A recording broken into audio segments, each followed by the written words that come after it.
At the Premier Motor Show, Auto Expo, that is happening in New Delhi, that's happening after a pretty long gap of COVID-19. We're joined by the team of Volvo Trucks. I'm joined by Mr. B Dinakar, who's the Executive Vice President of Volvo Trucks India. And joining me also is somebody who's, of course, flown miles away to be here in Auto Expo 2023. That is Mr. Jonas Nilsson, who's VP India and Indonesia for Volvo Truck Corporation. Welcome, gentlemen, to this chat.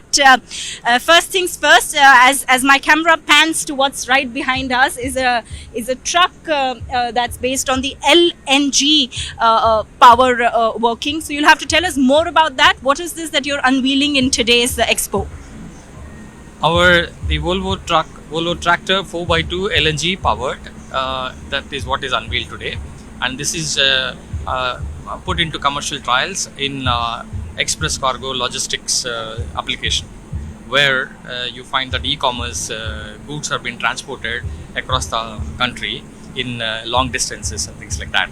So where we have run this truck for about 30,000 kilometers, and it's still to get the complete commercial idea about this. So we have to continue the commercial trials, and before that we have unveiled here. Once the commercial trials are completed and the ecosystem is developed around it, then we will be launching it further. So this truck is powered by 420 horsepower and at 2100 Newton meter torque, and it comes with a all host of the safety features in this, like line adherence, and then you see that there is a radar behind this there is a radar, and there's a camera which gives the automatic braking system for the the truck when it is about to do that, and also comes with emergency braking, and the whole cab itself is tested for the the European standards of the crash tests and things like that. So safe truck which has been and it comes with LNG power. It comes with a tank of 205 kgs. Is that cost effective when compared to diesel? That's what we are doing actually right now. So the energy content in the LNG is more than that in the diesel.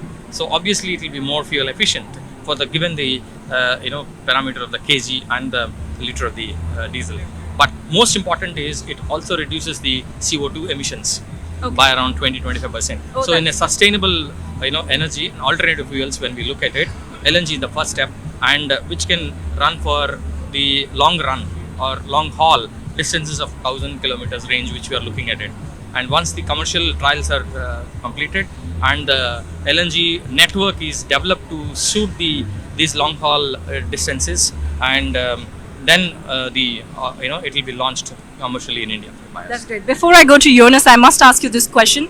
Though you're still in the trials method, when do you see this launching? Do you have a tentative timeline in your mind?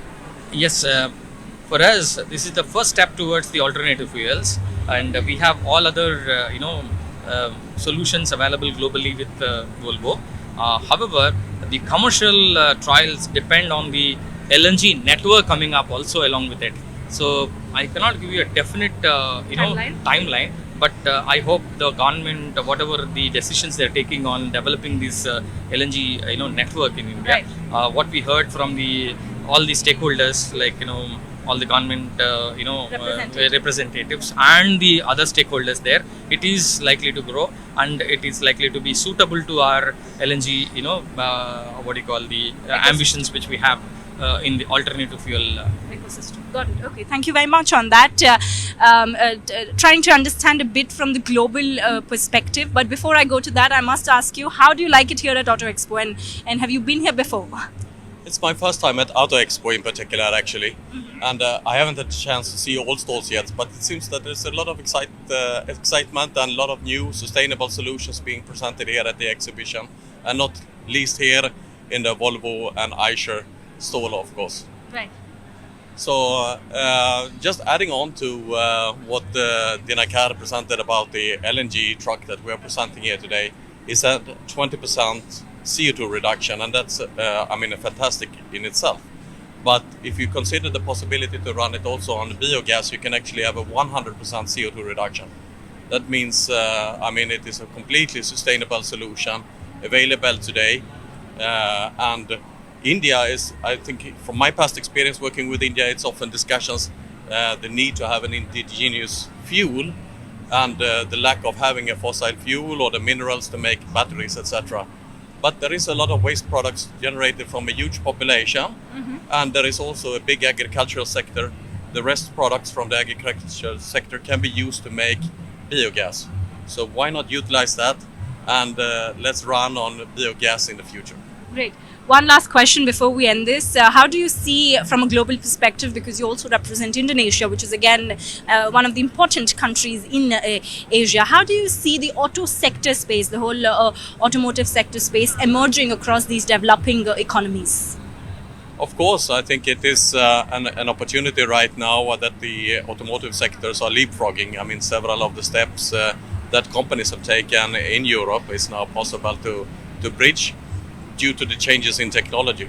So I think there are opportunities for a lot of players in the auto sector, and more importantly, both India and Indonesia has a huge domestic market, of course, and both are very, very developing economies that have a huge need for improvement in the logistics sector, and the economic activities is so high also, so that will generate a good need for good solutions in both markets. That's great. Thank you very much, gentlemen, for talking to us on Business Today Television. Thank you so much. Thank you. If you like the video, do like, comment, share and subscribe.